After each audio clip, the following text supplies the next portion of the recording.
Hi folks, Vienna Teng here. I have just finished the second of two end-of-year shows at the Freight and Salvage, as has become a long-standing tradition. I am so relieved that there were two shows this year because I woke up yesterday morning with no voice whatsoever.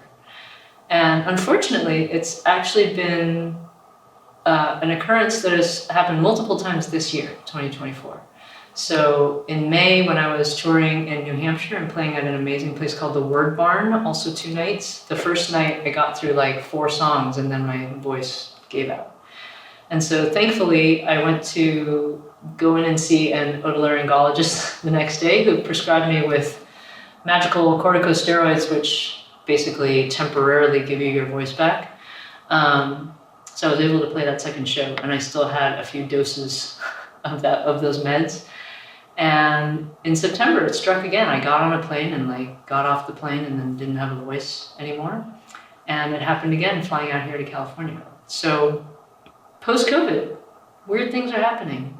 So please take care of yourselves and mask if that feels like the right precaution to take. And yeah, just look after your health because our bodies are recovering from a lot right now. So it's a thing that I'm learning, certainly.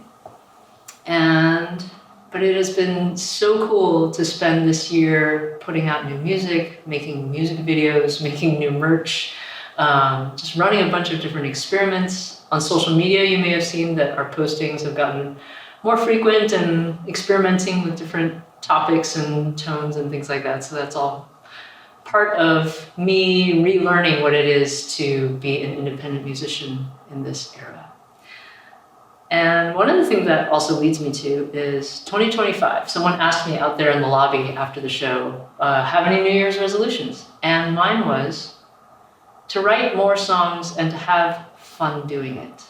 I really feel like so much of my livelihood and my life with its many layers has often been everything but writing music and having fun with it. So I've been trying to figure out how to be very jealously guarding that time and that frame of mind to not have in my head so much, is this going to be a really worthy thing to release to the world, to excite people, to be adequate to command your attention, with new music.